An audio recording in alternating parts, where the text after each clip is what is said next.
এই অনুষ্ঠানটি, অত্যন্ত সুন্দর অনুষ্ঠানটি আয়োজন করার জন্য।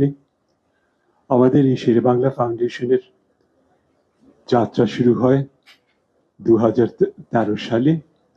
আমরা এক যুগের বেশি সময় কাজ করে আসছি। তবে আমি আমাদের নতুন কমিটিকে বিশেষভাবে ধন্যবাদ জানাচ্ছি। ওরা ওদের কাজ শুরু করলো একটা অত্যন্ত সুন্দর অনুষ্ঠানের মাধ্যমে। আমরা নিজেদেরকে ধন্য মনে করছি। আমরা এই ফাউন্ডেশনের পক্ষ থেকে আমরা এই কিছু মাদ্রাসাকে, ইয়েতিমখানাকে এবং কিছু অনাথ শিশুদেরকে তাদের হাতে কিছু তুলে দিতে পেরেছি বলে আমরা নিজেদেরকে ধন্য মনে করছি।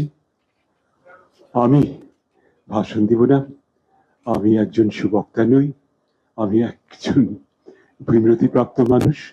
তো আপনাদের প্রত্যেককে ধন্যবাদ জানাই, কষ্ট করে আপনারা এসছেন। আর বিশেষভাবে ধন্যবাদ জানাই আমাদের আজকের প্রধান অতিথিকে। উনি অত্যন্ত ব্যস্ত মানুষ, তারপরেও আমাদেরকে সময় দিয়েছেন, সেই জন্য আমি তার কাছে কৃতজ্ঞ। আমি আর কথা বাড়াবো না, আপনারা প্রধান অতিথির বক্তব্য শুনবেন। আপনাদের সবাইকে ঈদ উল আজহার অগ্রিম শুভেচ্ছা। আপনাদের সবার মঙ্গল কামনা করে, আপনাদের সবার কল্যাণ কামনা করে। ও আর একটা কথা ভুলে গিয়েছি, বিমৃতিপ্রাপ্ত মানুষ তো ভুলে যায় মাঝে মাঝে। আমি আমাদের জাতীয় কবি, তার বোধহয় আগামীকাল না পরশুদিন জন্মদিন, তাকে শ্রদ্ধা জানিয়ে, আমাদের জাতীয় কবিকে শ্রদ্ধা জানিয়ে, আমাদের আজকের প্রধান অতিথিকে ধন্যবাদ জানিয়ে, আর আপনারা যারা উপস্থিত হয়েছেন আপনাদেরকে ধন্যবাদ জানিয়ে, আর বিশেষ করে আমার মিডিয়ার বন্ধু যাদেরকে দেখতে পাচ্ছি তাদেরকে ধন্যবাদ জানিয়ে আমি আমার বক্তব্য শেষ করছি। আমার ধৈর্যের সঙ্গে আমার কথা শোনার জন্য উপস্থিত সবাইকে অনেক অনেক অনেক ধন্যবাদ। ধন্যবাদ জনাব মারগুব মোর্শেদ তার মূল্যবান বক্তব্যের জন্য। এ পর্যায়ে প্রধান অতিথির অনুমতিক্রমে সভাপতির সমাপনী বক্তব্য ও ধন্যবাদ জ্ঞাপন করবেন প্রকৌশলী মোহাম্মদ আবু হানিফ, ফাউন্ডেশন শেরেবাংলাকে ফজলুল হকের সভাপতি প্রকৌশলী মোহাম্মদ আবু হানিফ।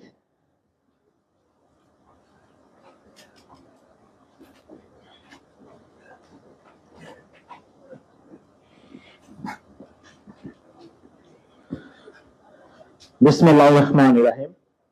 সম্মানিত প্রধান অতিথি, বরিশালের কৃতি সন্তান, গণমানুষের প্রিয় নেতা, গণমাধ্যম ব্যক্তিত্ব, রাজনৈতিক বিশ্লেষক, মাননীয় মন্ত্রী তথ্য সম্প্রচার মন্ত্রণালয় জনাব জহিরুদ্দিন স্বপন এমপি, সেই সাথে উপস্থিত দেশ বরেণ্য ব্যক্তিত্ব, সাবেক তথ্য সচিব, সাবেক পিটিআরসি চেয়ারম্যান ও দহিত্র শেরেবাংলা ফজলুল হকের, সেই সাথে উপস্থিত কার্যনির্বাহী কমিটির সদস্যবৃন্দ, উপস্থিত সাংবাদিক, উপস্থিত এতিমখানার শিক্ষক ও সুবিধা বঞ্চিত এতিমরা, সবাইকে আমার পক্ষ থেকে আন্তরিক শুভেচ্ছা ও ভালোবাসা। আজকের এই অনুষ্ঠান কেবল একটা আর্থিক সহায়তা প্রদান অনুষ্ঠান নয়, বরং এটি একটা মানবিকতা, ভালোবাসার দৃষ্টান্ত। আমরা যাদের জন্য আজকে প্রোগ্রামটা আয়োজন করেছি, আপনারা হয়তো ওইভাবে অনুধাবন করি না। আমরা ফাউন্ডেশনের পক্ষ থেকে যে চিন্তাটা করেছি, যে আজকে যে এতিম ও সুবিধাবঞ্চিত শিশুরা হয়তোবা তারা ঈদের দিন কাটায় এতিমখানার আঙ্গিনায়, এতিমখানার মাঠে, তাদের জন্য বাড়িতে যাওয়ার জন্য তাদের জন্য কেউ অপেক্ষা করে না। শুধু তাই না, তাদের সুযোগ হয় না সকালবেলা বাবার হাত ধরে ঈদগাহের মাঠে যাওয়া, তাদের সুযোগ হয় না মায়ের হাতে রান্না খাওয়া, তাদের কোনো ঈদই পূর্ণতা আসে না। এই উপলব্ধি থেকে আজকে আমাদের এই আয়োজন। আমরা বিশ্বাস করি একটা শিশুর মুখের হাসি ফোটানো পৃথিবীর সবচেয়ে বড় অর্জন। সেই উদ্দেশ্য থেকে আমাদের ফাউন্ডেশনের ব্যানারে আমরা আজকে একত্রিত হয়েছি তাদের জন্য কিছু করার। সেই সাথে শেরেবাংলা একটা ফজলুল হক কোন একটা নাম না, এটা একটা আদর্শের নাম। উনি ছিলেন গণমানুষের নেতা, মানুষের অধিকার আদায়ে সচেষ্ট ছিলেন। শুধু তাই না, শ্রমিক জনতা, মেহনতি কৃষক থেকে শুরু করে সবার অধিকার আদায়ে সচেষ্ট ছিলেন। ওনার একটা উক্তি ছিল যে মানুষের রাজনীতি অবশ্যই মানুষের কল্যাণের জন্য। সেই আদর্শ, সেই দর্শনকে ধারণ করে 2013 সালে শেরেবাংলা একে ফজলুল হক ফাউন্ডেশন কাজ করে যাচ্ছে। শেরেবাংলা ফাউন্ডেশন কাজ করে সামাজিক, মানবিক, পরিবেশগত, দরিদ্র, অসহায়, মেধাবীদের শিক্ষাবৃত্তি, অনুদান, সেই সাথে এতিম ও সুবিধা বঞ্চিতদের জন্য। আমরা চাই কোন শিশু যেন এইভাবে তার ভবিষ্যৎ নষ্ট না হয়। একটা শিশুকে বাঁচানো মানে তার ভবিষ্যৎকে বাঁচানো।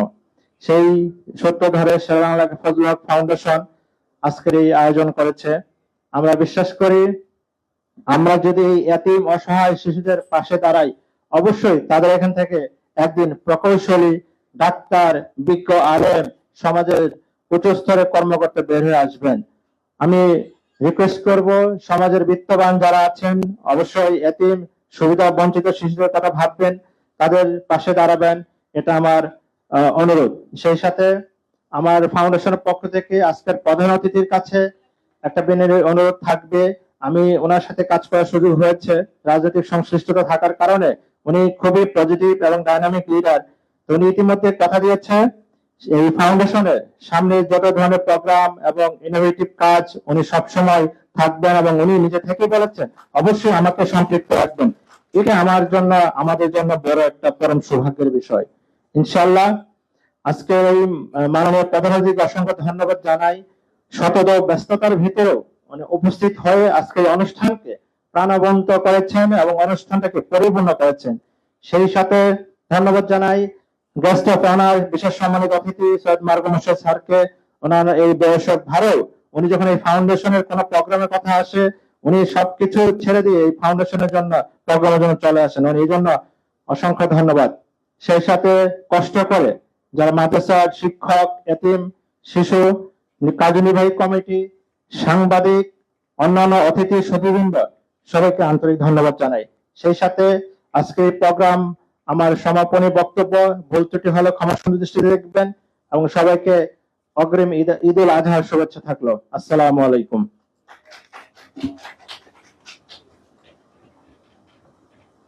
ধন্যবাদ অত্যন্ত মূল্যবান বক্তব্য প্রদানের জন্য ফাউন্ডেশনের সভাপতি মহোদয়কে।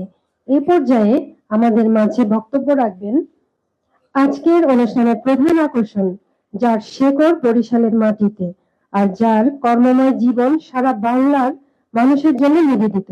তিনি আমাদের মাটি ও মানুষের নেতা, মাননীয় তথ্য ও সম্প্রচার মন্ত্রী জনাব জহিরুদ্দিন স্বপন। তাকে এই পর্যায়ে ক্রেস্ট প্রদান করা হবে। ক্রেস্ট প্রদান করবেন ফাউন্ডেশনের সভাপতি জনাব প্রকৌশলী মোহাম্মদ আবু হানিফ।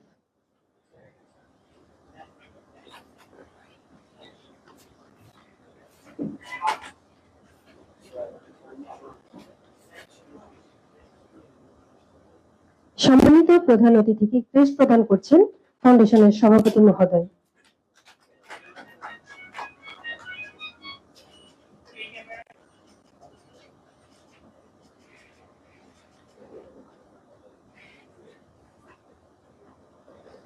মাননীয় তথ্য ও সম্প্রচার মন্ত্রী জনাব জহিরুদ্দিন স্বপন এমপি মহোদয় বক্তব্য রাখছেন।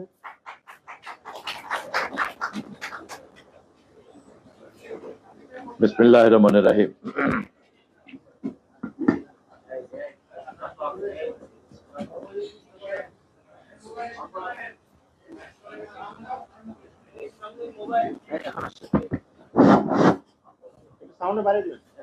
শোনা যায় আমাকে? মাইক কাজ করছে?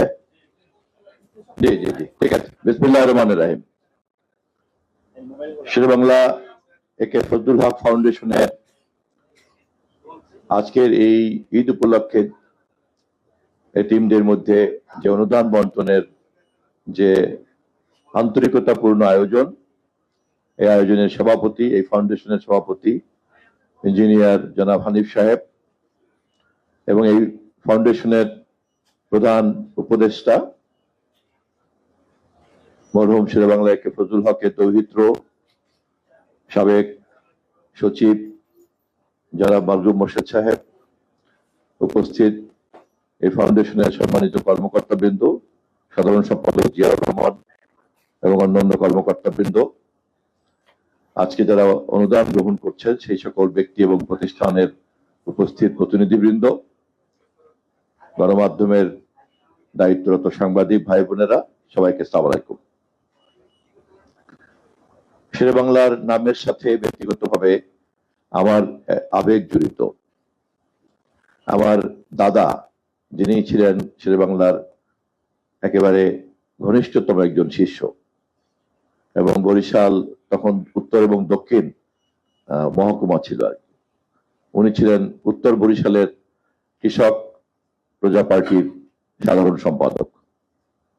জন্মের পর থেকে, বুদ্ধি হওয়ার পর থেকেই যাদের নাম দাদার কাছ থেকে শুনতাম, তার মধ্যে শেরেবাংলা একে ফজলুল হক, এবং যে নাম এবং গল্প শোনার মধ্যে দিয়ে একজন রাজনৈতিক কর্মী হওয়ার জন্য আমার ওই শিশু কিশোর মনে প্রভাব বিস্তার করেছিল, তিনি হচ্ছেন শেরেবাংলা একে ফজলুল হক।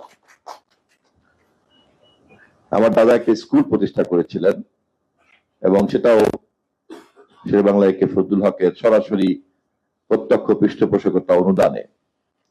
উনি যখন কলকাতা বিশ্ববিদ্যালয়ের ছাত্র ছিলেন, আর তখন মুখ্যমন্ত্রী ছিলেন, প্রধানমন্ত্রী ছিলেন শেরেবাংলা একে ফজলুল হক, ওনার সরাসরি পৃষ্ঠপোষকতায়। আপনারা জানেন যে তখন বাঙালি মুসলমানদের মধ্যে শিক্ষার প্রসার তেমন একটা ঘটে নাই।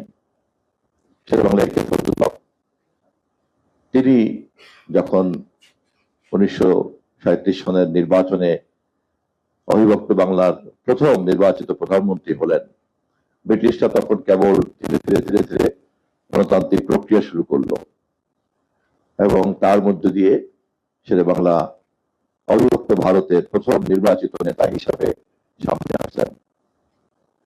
এবং 1940-এ যখন লাহোর প্রস্তাব দেয়া হলো ভারতের ভবিষ্যৎ নিয়ে ব্রিটিশদের সঙ্গে দর কষাকষি করার জন্য, সেই প্রস্তাবও কিন্তু উপস্থাপন করেছিলেন শেরেবাংলা একে ফজলুল হক, এবং ওখান থেকে তার নামটা হলো শেরে বাংলা। কারণ সর্বভারতীয় মুসলমানদের সেটা একটা সমাবেশ ছিল, সেই লাহোরে অনুষ্ঠিত হয়েছিল, এবং সেখানে উনি যেহেতু এই প্রস্তাবটা উপস্থাপন করেছেন, ভারতের মুসলমানদের জন্য একটা আলাদা স্বতন্ত্র রাষ্ট্র কিভাবে করা যায়, সেই কারণে ওনাকে তারপর থেকে শেরেবাংলা নামে সবাই চেনেন। তার জীবনের প্রধান লক্ষ্যই ছিল তৎকালীন সময়ের জমিদারদের কাছ থেকে যে শোষণ শাসন, সেখান থেকে প্রজাদেরকে মুক্ত করা, এবং এই জমিদারদের শোষণ থেকে প্রজাদের অধিকার, গণতান্ত্রিক অধিকার ফেরত আনা। তারপরে বিভিন্ন রকম যে মহাজনী সুদের মধ্যে আটকে গেল কৃষকরা, তাদেরকে ঋণের ফাঁদ থেকে বের করে আনা, যে কারণে ঋণ সালিসি বোর্ড করা হলো।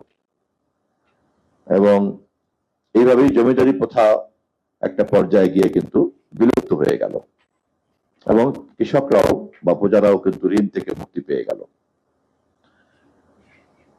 এবং তারপর ধারাবাহিকতা অনুযায়ী বাঙালি মুসলমানদের মধ্যে শিক্ষার প্রসার করতে শুরু করলো, এবং এখন আমাদের দেশে আর এই সমস্যাটা নাই।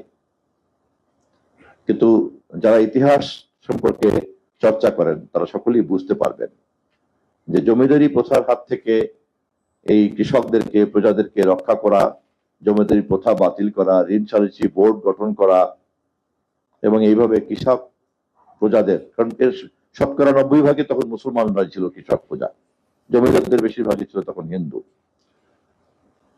এই পুরো বিষয়টাই নিষ্পত্তি হয়েছে শেরেবাংলার চিন্তা থেকে, শেরেবাংলার কর্ম থেকে, শেরেবাংলার রাজনীতি থেকে, এবং শেরেবাংলার হাত ধরে। একই সঙ্গে এটাও আমাদেরকে খেয়াল করতে হবে, যখন জমিদারি প্রথা উচ্ছেদ হয়ে গেল এবং প্রজা জমিদারের সম্পর্ক যখন আর থাকলো না, স্বাভাবিকভাবেই শেরেবাংলার রাজনীতিও কিন্তু অপ্রাসঙ্গিক হয়ে পড়লো। সে কারণেই শেরেবাংলা এখনকার যুগে তার রাজনৈতিক উত্তরাধিকার বলতে গেলে আর নাই। কারণ তিনি যে রাজনীতিটা করতেন, সেই জমিদারি প্রথা যেহেতু শেষ হয়ে গেছে, প্রজারা যেহেতু মুক্তি পেয়ে গেছে, এ কারণে আর কৃষক প্রজা পার্টির কিন্তু আর প্রয়োজন পড়ে নাই। পরবর্তীতে যখন ভারতে মুসলিম লীগের নেতৃত্বে, জিন্না সাহেবের নেতৃত্বে যখন আলাদা রাষ্ট্রের কথা চিন্তা করা হলো, তখন আবার আরেকটা ইতিহাস তৈরি হয়ে গেল। তো সেই কারণেই শেরেবাংলাকে রাজনীতিবিদ হিসাবে যত না আমরা খুঁজে পাবো, তার চেয়ে অনেক বেশি খুঁজে পাবো আমাদের দেশের একজন সমাজ সংস্কারক হিসাবে। কারণ তিনি যদি সেই দিন শিক্ষার ক্ষেত্রে এবং ঋণ ব্যবস্থার ক্ষেত্রে এবং জমি জমার মালিকানার ক্ষেত্রে জমিদারি ব্যাপারটা উচ্ছেদ করার ক্ষেত্রে এই ঐতিহাসিক ভূমিকাটা না রাখতেন, তাহলে আমাদের আর্থসামাজিক পরিস্থিতিতে আজকে যে গুণগত পরিবর্তন, যে আমি দাঁড়িয়ে কথা বলছি এখানে, আমার পূর্বপুরুষরা যে আমার বাবা আমার দাদারা যে লেখাপড়া শিখেছেন এবং এইভাবে যে সমস্ত দেশে যে শিক্ষার প্রসার ঘটলো, এটা কিন্তু হতো না। শেরেবাংলা একজন খাঁটি মুসলমান ছিলেন, শেরেবাংলা একজন খাঁটি বাঙালি ছিলেন, এবং সে কারণে তার মতো এরকম অসাম্প্রদায়িক নেতা খুব কমই আছে। শেরেবাংলা যখন প্রধানমন্ত্রী, তখন তিনি মুসলিম লীগের সঙ্গেও সরকার ভাগাভাগি করেছেন, আবার তিনি হিন্দু মহাসভার সঙ্গেও সরকার ভাগাভাগি করেছেন। আপনারা অনেকেই জানেন শ্যামাপ্রসাদ তার মন্ত্রণালয়ের অর্থমন্ত্রীর দায়িত্ব ছিল, আবার নাজিমউদ্দিনরাও তার মন্ত্রণালয়ে ছিল এক সময়। আমি আজকে আর কথা বাড়াবো না। আমি মনে করি যে যেহেতু শেরেবাংলা একে ফজলুল হকের রাজনৈতিক উত্তরাধিকারটা সঙ্গত কারণেই নাই, সেই কারণে শেরেবাংলা ফাউন্ডেশনকে কিন্তু অনেক বেশি দায়িত্ব নিতে হবে আর এই কর্মকে পরবর্তী প্রজন্মের কাছে পৌঁছে দেওয়ার জন্য। এবং সেই কারণে শুধুমাত্র এই দান অনুদান এবং এই ধরনের যে সমাজকর্ম, এর মধ্যেই কিন্তু শেরেবাংলা ফাউন্ডেশনকে আটকে থাকলে চলবে না। শেরেবাংলা ফাউন্ডেশনের কিন্তু কাজ আরো অনেক বড়। আমি আমার অবস্থান থেকে যতটুকু সামর্থ্য সবটাই আমি শেরেবাংলা ফাউন্ডেশনকে দিতে চাই। আমি অনুরোধ করছি, আপনারা ফাউন্ডেশন এরপরে যখন আপনাদের কর্ম পরিকল্পনা গ্রহণ করবেন, আপনারা যখন আপনাদের বাৎসরিক পরিকল্পনা হোক, 5 বছরের পরিকল্পনা হোক, যে কোনো পরিকল্পনা তৈরি করবেন, আমাকে সেই পরিকল্পনা প্রণয়নের সঙ্গে যুক্ত রাখলে আমি খুব খুশি হব। পরিশেষে আমি আবারও আপনাদেরকে শুভেচ্ছা জানিয়ে ফাউন্ডেশনের সভাপতি হানিফ সাহেবকে, হানিফ সাহেবকে বিশেষভাবে ধন্যবাদ জানিয়ে, এবং অনেকদিন পরে দেখা হলো, উনি যে মন্ত্রণালয়ের সচিব ছিলেন সেই মন্ত্রণালয়ের দায়িত্বই আমাকে মন্ত্রী হিসেবে পালন করতে হচ্ছে। এটা একটা কোইন্সিডেন্স। আমার ভালো লাগলো ওনাকে দেখে। আমি তার সুস্বাস্থ্য কামনা করছি এবং আপনাদের সকলের সঙ্গে আবার ভবিষ্যতে মিলিত হবো এই প্রত্যাশা ব্যক্ত করে শেষ করছি। আসসালামু আলাইকুম সবাইকে।